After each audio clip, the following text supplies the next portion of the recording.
akatafsiri, ndio akamsikiliza, akawa anaongea Kiswahili, anatafsiri kwa kilugha ya kwao. Injili ikatembea, wakaokoka, akawabatiza pale. Halafu mmoja wapo akamchagua aliyekuwa anaongea Kiswahili, akamwambia piga magoti, utakuwa mchungaji wa hapa kuanzia leo. Na ilikuwa ni msiku, wakapiga magoti, akamweka mikono, akamwombea, akawa mchungaji. Yeye mchungaji wa kwenda bila Bible school.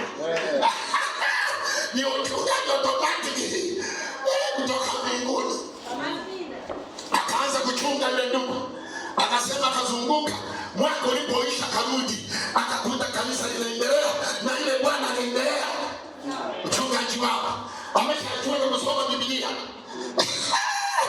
Haleluya! Huyo mzee alichukua maamuzi magumu katika wito wake. Maamuzi magumu. Maamuzi nini? Magumu. Maamuzi magumu. Nakumbuka nilipokuja hapa mwaka fulani, kaja tukaomba kibali kwa mwalimu. Mwalimu akagoma kutupa darasa, akasema hivi, kama kweli unashinda kumtumikia Mungu, sali hapo kwenye mti wa mwembe. Baada ya kufuruka kuna mti limekauka na mwembe, sali hapo. Nikasema mwalimu, nakushukuru, ibada inaanza Jumapili. Akacheka sana, sema kabisa Jumapili. Nikamwambia mama, twende, tumepata pa kuabudia. Yeye akafikiri darasa.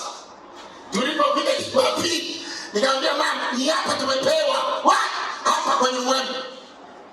Uzuri hakunibishia. Kaambia sasa tunafanyaje?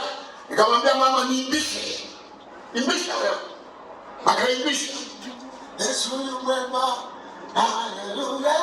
Yesu yu mwema. Haleluya. Na mimi natikia. Haleluya. Mungu ni mwema. Mungu ni mzuri. Mungu ni wa baraka. Ninawapenda mno. Kila mmoja nampenda. Nawapenda watakatifu. Nawapenda. Najua nini watu wa karama. Yesu anawakaribia. Yesu anawatafuta. Kwa karama kubwa. Wewe ni wa thamani sana. Sana. Mimi nawapenda waumini sana. Kwa hiyo unavyoweza kuwaza. Labda tu wewe unikatai. Wewe mwenyewe. Iamini na kupenda. Na usiamini. Hii sikupewa kanisa ina watu. Hamna. Hamna. Walikuja watoto wadogo. Mtoto mdogo. Tukawa tunamwangalia mama ananiimbisha. Tunamwangalia. Akamaliza. Na yeye akakaa. Na mimi nikamhubiri. Na wale watoto wako. Tukaendelea, hakuna sadaka hata 100. Maana watoto wale ndio walikuwa washirika. Sasa wale watoto hawana sadaka. Tukarudi nyumbani. Tukaenda kumsubiri Mungu chakula. Tukawaza mkutano. Kwa hiyo tufanye mkutano. Mzee Gora akasema ya kutumia mhubiri. Sasa tunafanyaje? Nikaanza, mama na mimi tunawahi pale shule ya Busuru. Tukawa tunachimba shimo. Kwani mwezi wa jua kali tunachimba, tunaweka yeye anaenda kuchota maji. Anakuja anamimina kwenye kale kashimo. Ili kusudi barainike. Na tondo udongo uliorowana anamimina tena. Yakisha anaenda kuyatafuta.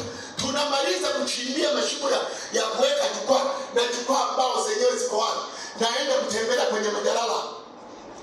Na atakuta mbao kwenye majalala napata yaliyooza. Ukikanyaga vibaya linaenda hilo jukwaa. Kwanza ni kama la futikati. Na kusimama kama uchanja wa nyanya. Ndio tupale. Na kusimama tu hivi kama unahubiri siasa.